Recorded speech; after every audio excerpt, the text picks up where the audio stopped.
Ja, nu vet jag inte vad du vill att jag ska säga. Det blir ju dumt.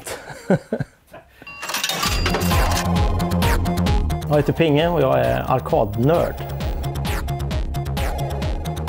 Arkadspel är en ganska stor del av mitt liv. De skänker mig mycket glädje, framförallt spelandet med dem och till viss del även fixandet och samlandet överlag. Även om just samlandet och fixandet är mer nödvändigt ont för att faktiskt kunna spela spel. Ja, jag var ju tv-spelsamlare och samlade på främst Nintendo-spelen från barndomen. Och sen såg jag i någon artikel att någon hade något arkadspel hemma och då kände man, fan, det här är coolt, det kanske man skulle ha ett. Och sen köpte jag första bästa som jag kom över. På den vägen är det väl. Ja, här har vi alltså min lilla källare. Mitt krypin med spel. Vi ser om alla spelen startar idag. Det finns inga garantier. Här har vi ju spelen, vi kan börja i hörnet. Här har vi Frogger. Ett klassiskt spel i ett lite udda kabinett från England. Och här har vi ett generiskt kabinett från Danmark med just nu sitter ett fantastiska spelet Gunsmoke i. Vad menas med generiskt kabinett? Det var väl de kabinett som var vanligast i Sverige. Att här hade du liksom ett helt anonymt kabinett egentligen. Och då köpte utställarna nya kretskort bara och bytte. Precis som man byter tv-spel i ett Nintendo liksom. Medan när du kommer till de här, som vi säger, dedikerade maskiner då är ju, det här är ju pole position. Den är byggd för pole position. Här kan du inte bara slänga in något annat. Såvida det inte är pole position 2 då. Min nostalgiska anknytning till arkadspel kommer ju mycket från när jag växte upp på 80-talet. Så man såg spelen ute i samhället på pizzerior, campingplatser och till viss del även spelhallar då, när man kunde få med sig farsan dit, för det var ju ganska strikt 16-årsgräns på många ställen.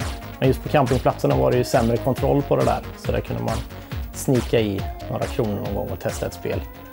Missile Command, Miss Pac-Man, Robotron, Mappy och sen har vi väl kronjuvelerna här då, Nintendo-raddan med de 3 Donkey Kong-spelen. Donkey Kong Junior och Donkey Kong 3. Av mina spel så är den absoluta favoriten Donkey Kong. Jag både älskar och hatar det, för att när du får till en bra runda på Donkey Kong då är det magi liksom, och man känner att yes, nu äntligen, nu händer det liksom, nu kommer jag klara det här, slå mitt high score. Och allt som oftast så skiter det sig, men det är ändå den maskinen jag återvänder till överlägset oftast, för att jag tröttnar inte på spelet. Jag tycker det är fantastiskt roligt. Det som jag tycker är absolut roligast och det som betyder mest för mig när det kommer till hobbyn är spelträffarna som man har. Man har polare med liknande samlingar och så.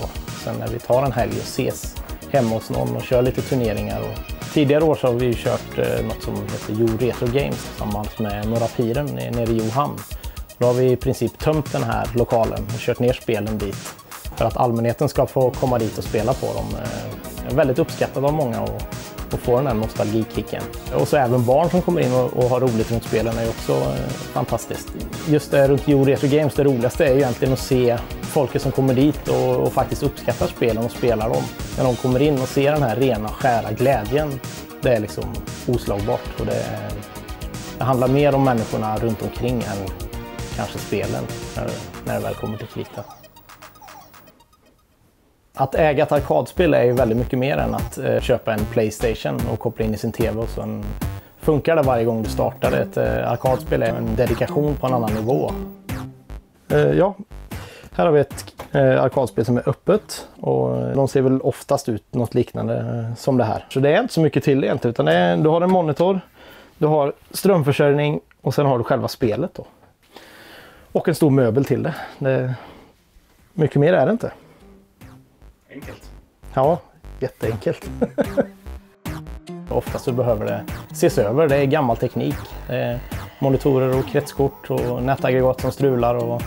Så någonstans så måste man skaffa sig den tekniska kunskapen för att hålla efter spelen på ett annat sätt. Det går inte bara att köpa ett gammalt spel och tro att det ska hålla. De går sönder. Ja, nu är vi alltså i min verkstad. Det är väl här jag skruvar och försöker så gott det går och laga det jag kan laga. Man bygger om en monitor, renoverar den eller något kretskort som det är fel på och sånt. Vi ska ta och återställa ett spel till japansk version. Då är det några EPROMar här Och det är det enda som skiljer japansk och amerikansk version. Har vi kommando från Capcom här. Då ser det ut så här.